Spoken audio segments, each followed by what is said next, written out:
화면으로 통해서 보셨듯이 오늘은 양회에 대해서 먼저 이야기를 드리도록 하겠습니다. 투데이 인사이트 시간이고요. 매일경제신문 추동훈 기자 함께합니다. 안녕하세요. 네, 안녕하세요. 지난 주말 동안에 아마 뉴스들이 조금씩 나와서 양회, 특히 전인대에서의 GDP 성장률이라든지 고용 목표, 재정 지출과 관한 내용들이 나왔는데 하나하나 좀 짚어보도록 하겠습니다. 무엇보다 이번에 이제 주목할 수 있었던 게 리오프닝 그리고 경제 성장률을 얼마나 맞춰줄지가 관건이었는데 주제부터 한번 정해볼 필요가 있을 것 같아요. 네, 맞습니다. 이제 시진핑의 3기 세 번째 이제 집권을 이제 공식화하는 전인대와 이제 정협이라고 하죠. 두 가지 양회가 이제 개막을 했습니다. 자, 전인대가 먼저 4일날 시작을 했고요. 이제 정협이 5일날 시작을 합니다. 이렇게 하면서 이제 결국에 중요한 것은 이제 정치적인 입지를 다지는 것도 매우 중요하지만 결국에 현재 가장 큰 문제 바로 경제적인 부분을 어떻게 이제 중국이 가져갈 것인가 이거에 대한 정책들이 좀 발표가 되는 자리였다라고 보시면 될 것 같습니다. 자, 시진핑의 3기 데뷔 전이라면 이제 리커창 총리의 사실상 이제 은퇴 자리였습니다. 마지막 이제 발표를 했었는데요. 먼저 이제 GDP 관련된 목표치를 발표를 했습니다. 다만 이제 좋지 않게 나왔다라고 보시면 될 것 같은데 올해 성장률 약 5% 안팎으로 될 것이다라고 주장을 했습니다. 자, 이게 1994년 이후에 29년 만에 최저치 기록인데요. 그만큼 현재 중국을 둘러싸고 있는 경제 상황이 좋지 않다라는 걸로 좀 설명을 해봐야 될 것 같습니다. 그리고 올해 목표로 가지고 있는 소비자 물가지수 상승률은 3% 정도로 가져가겠다라고 발표를 하면서 최대한 물가 상승, 이제 인플레이션 문제를 잡아보도록 하겠다라는 목표치를 제시했다라고 보시면 될 것 같고요. 일자리 같은 경우에도 1,200만 개 정도의 일자리를 만들어서 이제 내수 시장을 최대한 살려보겠다라는 목표치도 제시했습니다. 일단 성장률 자체는 높지 않게 나왔지만 이 자체가 중국의 문제라기보다 전 세계를 둘러싸고 있는 거시경제 위기 그리고 또 미국에서 가하고 있는 굉장히 큰 압박으로 인한 부분도 크다 보니까 중국에서는 이러한 좀 보수적인 숫자를 잡았다라고 보시면 될 것 같고요. 결국에 핵심은 내수 확대가 될 것이다라는 부분을 거듭 강조했습니다. 자, 소비가 회복되고 이런 내수 경제가 확대되지 않으면 현재 위기 상황을 돌파할 수 있는 기회조차 없다라는 굉장히 큰 위기의식이 표명이 됐다라고 보시면 될 것 같고요. 그를 위해서 도농 간의 격차를 더욱 줄이고 이 양측의 소비 그리고 이제 성장을 계속 더 가져가겠다라는 이야기를 했습니다. 또한 이제 고가품에 대한 지출 이러한 부분도 안정적으로 가져가서 물가지수의 이제 안정화를 어떻게든 꾀하겠다라는 부분도 강조했다고 보시면 될 것 같고요. 결국 일자리 창출 역시 잘 되어야지만 내수 경제로 버텨낼 수 있는 이제 체력 그리고 이러한 것들이 받쳐줘야지 이제 지금 미국과 싸우고 있는 현재 중국으로서는 이겨낼 방법들이 보일 것이다라는 것을 거듭 강조했다라고 보시면 될 것 같습니다. 그리고 마지막으로 이제 지방 정부 같은 경우에도 중국 전체와 마찬가지로 4에서 6% 정도의 성장률을 기대를 하고 있습니다. 이런 것들을 통해서 여러 가지 산업 경제들을 지방 단위에서도 굉장히 좀 현대화하고 첨단화해서 이런 기술 경쟁력을 갖춰나가겠다라고까지 정리를 하면 될 것 같습니다. 중국이 이런 완만한 경제 성장의 목표를 세웠다는 건 또 결론적으로 보면은 여전히 경기 회복에 대한 우려가 계속되고 있다라고 해석을 해볼 수 있겠습니다. 그런데 이번에 좀 흥미로운 부분이 있었습니다. 미국에는 좀 강대강으로 나오는 반면 유럽에는 유화 메시지를 보냈는데 왜 이런 스탠스를 취한 걸까요? 네, 사실 경제적으로 봤을 때 그리고 지정학적인 상황을 봤을 때 중국이 굉장히 좀 어려운 상황에 처해 있다고 보시면 될 것 같습니다. 이제 동아시아에서도 일본과 이제 한국 등이 이제 미국과의 동맹을 강화하려는 움직임 계속 보이고 있고요. 그다음에 이제 러시아와의 좀 연계 관계로 인해서 지금 러시아 우크라이나 전쟁으로 인한 미국과 유럽의 이제 연대가 강화되고 있습니다. 이렇다 보니까 고립주의에 좀 처한 이제 중국 입장에서는 어떻게든 자신의 편을 늘려야 되는 상황인데 그렇다고 미국과 손을 잡기는 쉽지 않은 상황이다 보니 유럽에 좀 손을 내밀었다라고 정리를 해보면 될 것 같은데요. 자, 왕차오 전인대 대변인이 좀 했던 발언을 좀 살펴보면은 그 메시지들이 담겨 있는 것 같습니다. 자, 왕차오는 일부 국가들이 국내법의 역외 적용을 남용해서 외국 단체와 개인들을 단합하고 있다라고 이야기를 했습니다. 직접 미국을 언급한 것은 아니지만 사실상 미국을 좀 겨냥한 말이라고 보시면 될 것 같고요. 최근에 이제 정찰 풍선이라든지 그다음에 틱톡 규제 그리고 반도체 제재 등으로 인해서 미국과 현안을 놓고 계속 부딪히고 있는 중국 입장에서는 미국과는 계속 이러한 스탠스를 유지할 가능성이 높다라는 메시지가 담겼다라고 보시면 될 것 같습니다. 특히 그 중에서도 이제 조금 있다가도 다룰 이제 반도체와 관련해서 중국의 입장이 워낙 좀 쉽지 않은 상황이다 보니 이러한 부분을 돌파하는 방법 중에 하나 바로 이제 유럽과의 유화 정책을 좀 가져가고 싶어 한다라는 메시지도 나왔다고 보시면 될 것 같은데요. 전략적 불일치나 충돌 없었고 오랫동안 축적된 협력이 있어 왔다라는 점을 강조하면서 유럽과는 조금 이런 부분을 같이 다시 조금 손을 잡아 나가고 경제적으로도 협상력을 높여보고 싶다라는 중국의 입장이 좀 드러났다라고 보시면 될 것 같습니다. 하지만 이제 유럽 역시 현재 러시아 우크라이나 전쟁으로 인해서 오히려 이제 좀 상대적으로 소원했었던 미국과 조금 더 가까워진 분위기입니다. 미국과 유럽이 지금 대려 손을 잡고 러시아 및 중국과의 동맹과 조금 대척점에 서 있다 보니까 이런 유럽과 손을 잡으려는 중국의 의도와 달리 이 역시 쉽지 않은 상황이라고 봐야 될 것 같습니다. 이런 상황에서 과연 이제 중국이 이러한 경제 위기적인 상황에서 어떻게 이를 돌파할지에 대해서는 향후 좀 중국의 정책들을 굉장히 좀 유의해서 좀 살펴봐야 되지 않나 생각이 됩니다. 중국의 정책 그리고 한국과 미국 이 정치적인 동맹, 경제적인 또 유기성 이런 게 사실 우리나라한테는 굉장히 복잡다단한 이벤트와 순간일 수 있는데 아까 말씀하신 것처럼 반도체와 관련된 얘기다 보니까 우리나라의 또 시가총액 그리고 수출에서의 상당 부분 차지하는 게 또 반도체라서 이어서 얘기를 할 수밖에 없는데 얼마 전에 지난주였죠. 미국의 반도체 지원법과 관련해서 미국 현지에서도 지금 문제예요. 이건 거의 프랑스식 정책이다.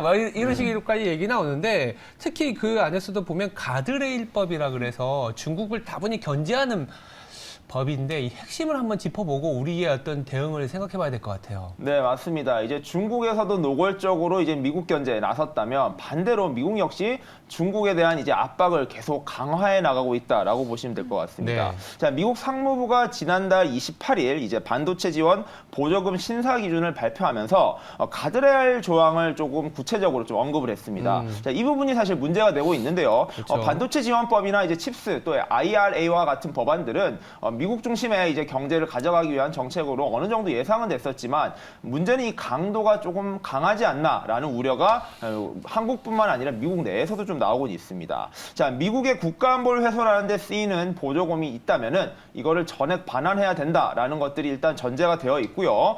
뿐만 아니라 보조금을 만약에 받으려면 생산 설비와 재무 정보를 공개를 해주고 그리고 초과이익이 발생하면은 그 부분 역시 좀 환수를 해가겠다라는 이야기가 나오고 있습니다. 즉 보조금을 줌에도 불구하고 사실 보조금에 상응하는 이러한 환수금이 생길 수도 있다라는 우려까지 나오고 있는데요. 지원금이 1억 5천만 달러 이상인 되는 기업의 경우에는 이러한 초과이익을 공유한다라고 지금 명시를 했습니다. 자, 미국 텍사스에 이제 공장을 짓겠다라고 발표한 삼성전자 같은 경우에는 현재 추정되는 보조금만 약 3조 4천억 원에 달합니다. 이렇다 보니까 당연히 삼성전자를 비롯한 이제 국내 반도체 기업들은 이러한 조금 가드레일 조항에 좀 영향을 받을 것으로 보이고요. 이런 초과이익 환수 문제는 당연히 수익의 문제뿐만 아니라 지금 재무정보 공개로 인해서 기술 유출이라든지 이런 기업의 사업을 영위하는 데 여러 가지 할 수 있는 활동들에 제약이 생기지 않냐, 독소조항적 요소가 있다는 측면에서 굉장히 큰 우려가 지금 확산되고 있다라고 보시면 될 것 같습니다. 자, 그리고 특히 10년간 보조금을 수혜하는 기업이 중국 내 반도체 설비 증설을 금지하는 가드레일 조항이 특히 또 문제가 되고 있습니다. 이 조항이 사실상 이제 중국과의 이제 중국과는 이제 더 이상 사업을 확대하지 마라라는 굉장히 강력한 조항 문구인데요. 가장 큰 문제 바로 한국 같은 경우에는 여전히 중국에 대한 수출 의존도가 높고 반도체 같은 경우에도 중국과의 연관성이 워낙 크고 중국 내에도 공장들이 있습니다. 근데 이러한 것들이 현재 가지고 있는 걸 유지하는 것까지 괜찮은데 향후 만약에 이를 확산하고 좀 더 확대를 한다면은 이에 대해선 보조금을 가져간다든지 이러한 것들을 좀 혜택을 박탈하는 것들을 가져가겠다. 이런 노골적인 이제 조항들 때문에 현재 조금 문제가 되고 있다라고 보시면 될 것 같고요. 이러한 정부 정책에 있어서 미국 내에서도 반발이 있긴 한데 미국의 또 싱크탱크들은 이러한 상황에서 한국과 독일과 같은 이제 조금 애매한 조금 더 군소지만 어쨌든 중국과 영향을 받을 수 있는 나라의 경우에도 같이 이러한 이제 미국의 칩스 동맹에 확실히 선을 그어줘야 된다라는 이야기까지 하면서 좀 한국에 대한 압박을 가하고 있다라고 보시면 될 것 같습니다. 이게 아무래도 안보랑도 연결이 되다 보니 지원을 안 받겠다라고 하면은 미국 쪽에서는 자연스럽게 얘네 그러면 중국 쪽이랑 편을 먹었네라고 생각할 수 있는데 그래서 문제는 사실 우리에게 선택권이 있느냐거든요. 어떤 카드를 내야지 승산이 있을 거라고 보시나요? 대응책과 해법 설명 부탁드릴게요. 네, 맞습니다. 지금 사실 아까 말씀드린 대로 한국의 입장이 굉장히 난처한 상황입니다. 어쨌든 간에 지금 상황이 중국이라는 국가와의 사업도 한국 입장에서는 굉장히 영향이 큰 상황이고요. 사실 뭐 이번 사태 등으로 인해서 오히려 중국에 대한 이제 의존도를 낮출 수 있는 기회가 됐다. 이런 것들을 기회 삼아서 위기를 기회 삼아 보는 기회가 되면 좋겠다라는 이야기까지 나오고 있는데요. 그러기엔 여전히 중국이 한국과의 관계를 생각했을 때 중국이 가지고 있는 영향력 무척이나 크고요. 그게 좀 완만하게 해결이 돼야 되는데 마치 지금 당장이라도 이런 부분을 끊어야 된다라는 식으로 지금 미국이 나오고 있다라는 측면에서는 조금 압박이 가해지고 있다라고 지금 생각이 되고 있습니다. 자, 이렇게 지금 위기에 맞고 있는 이제 K 반도체를 구출하기 위해서 정부와 이제 여당, 정치권에서까지 나서서 방법을 지금 모색하기 시작했습니다. 자, 국민의힘입니다. 집권 여당 같은 경우에도 최근에 이러한 결정에 대해서 조금 부정적인 논평을 냈었는데요. 미국이 시장 질서를 침해할 수 있는 조치를 했다라면서 좀 강력한 성토를 했습니다. 자, 여당 입장에서는 이제 대미 의원 내교를 조금 더 강화를 해서 이런 부분에 대한 것들을 정무적으로 한번 풀어보겠다라는 메시지를 던졌고요. 이제 정부 역시 이러한 부분을 굉장히 엄중하게 이제 인식하고 이 문제에 대한 해결책을 가져나가겠다라는 입장을 밝히고 있습니다. 먼저 반도체 등 이제 국가 전략기술 설비 투자 세액 공제를 확대하는 것 이미 추진을 하고 있는데요. 이게 지금 국회에서 발목이 잡히고 있는데 이 부분이 하루빨리 해결될 수 있도록 그래서 30조 원 정도의 규모의 정책 지원 자금을 주겠다라고 지금 예고를 하고 있습니다. 그리고 이제 보시면은 삼성전자와 SK하이닉스와 같은 이제 반도체 기업을 대상으로 한번 정부 측에서 어떤 의견을 듣고 있고 어떻게 했으면 좋겠는지에 대한 의견 청취를 지금 좀 진행할 예정입니다. 오늘 7일부터 예정을 하고 있고요. 이를 통해서 기업의 지금 애로사항 이 부분을 어떻게 해결하면 좋을까에 대한 이야기를 좀 하겠다라고 하고요. 정부는 일단 보조금 신청을 하기 전까지 최대한 미 정부와 협상에 나서서 최대한 유리하도록 한번 규정을 만들어보고 이런 부분을 좀 유도를 해보겠다라는 입장입니다. 최첨단 제조시설이다 보니까 이런 것들에 대해서 지금 접수 마감은 3월 31일로 예정되어 있는데요. 아직 한 달여 가량 시간이 남아있는 만큼 그 기간 동안은 한번 미국 정부와 같이 이야기를 해보면서 좀 더 절충안을 마련해 보겠다라는 입장입니다. 자, 김성한 국가안보실장이 지금 3박 5일 일정으로 미국으로 향해 있는데요. 여기서 이제 예정되어 있는 한미 정상회담, 미국에서 이뤄질 이제 한미 정상회담을 조금 준비하는 차원의 방문이긴 한데 여기에서 경제와 관련된 이런 반도체 문제와 관련된 논의도 어느 정도는 이루어질 수 있다라고 하고 있으니 이 부분에서 좀 가시적인 성과가 나와줘야 지금 한국 기업들이 이런 부분에 대한 대응이 좀 가능하지 않을까라고 지금 이야기가 나오고 있습니다. 사실 지금 이 지원법 문제가 우리뿐만 아니라 미국에서 안에서도 봤을 때도 좀 문제가 되는 부분들이 여러 개 있는데 미국이 그래서 왜 이렇게 반도체에 좀 집착을 하나 봤더니 단순히 이게 반도체 문제를 넘어서 무기와 안보랑도 좀 연결이 되어 있는 것 같습니다. 미국에 들어온 무기 들어가는 반도체 대부분이 아무래도 대만에서 나오다 보니까 이 중국과의 관계를 생각을 안 할 수 없는 건가요? 네, 뭐 그런 부분도 당연히 고려되고 있는 것으로 봐야 될 것 같습니다. 이게 단순히 경제적인 문제가 아니고요. 사실상 이제 반도체는 미래 이제 기술의 핵심이기도 하면서 안보의 이제 핵심 키워드이기도 하다. 이런 측면에서 미국에서 굉장히 발빠르게 움직이고 있다라고 보시면 될 것 같습니다. 사실 이제 반도체를 이제 잡고 있는 나라가 기업이 사실 이제 기술을 가지고 있다 이런 정도의 이야기가 나올 만큼 반도체의 중요성은 나날이 강화되고 있습니다. 최근에 이제 챗 GPT 상황을 보시더라도 이제 첨단 이제 반도체, AI 반도체 기술이 얼마나 중요한가에 대한 중요성이 강조되고 있고요. 이로 인해서 이러한 이제 첨단 반도체 기술을 누가 더 가지고 갈 수 있느냐, 어느 나라가 이를 주도할 수 있느냐가 굉장히 중요한 문제가 되고 있습니다. 특히 이제 미국 같은 경우에는 보안 문제와 이제 중국과의 이러한 전쟁 등 이런 여러 가지 문제 등을 가지고 있기 때문에 국가 안보적으로 중국의 이 영향력이 계속 커지면 커질수록 미국 입장에서는 어려움이 커진다는 거 역시 문제가 되고 있고요. 대만 같은 경우에 지정학적 특성 때문에 중국의 전쟁 위협이 계속 도사리고 있기 때문에 이 부분이 만약에 해소되지 않는다면은 대만으로부터 영향력을 많이 가지고 있는 미국 입장에서는 계속 중국의 영향 계속 받을 수밖에 없다라는 부분도 부담으로 작용되고 있는 것이라고 볼 수 있을 것 같습니다. 자, 그렇다 보니까 이제 미국 입장에서 단순히 대만뿐만 아니라 한국, 일본과 같이 여러 국가들로 이러한 리스크를 좀 분산하려고 애를 쓰고 있다라는 측면도 보시면 될 것 같고요. 이 반도체 패권을 완전히 지어가면서 향후 이제 국제 정서에서도 최대한 이러한 경쟁력 그리고 주도권을 빼앗기지 않겠다라는 측면의 고려도 있었다라고 좀 보시면 될 것 같습니다. 이게 뭐라고 해야 되나? 기본적으로는 우리나라를 배제하고 미국이 지금 구축하려는 치포 동맹이 가능할까라는 생각에서 보면 우리가 물론 그 반도체 지원법의 피해만 생각하지만 약간 강짜를 부린다면 우리 없이 치포 되겠니? 이런 식으로도 좀 대응을 해야 할 필요가. 그러니까 기자님도 잘 아시겠지만 이런 정치적인 풀 때는 항상 극단으로 좀 제시하고 조금 접점을 갖고 가는 방향이잖아요.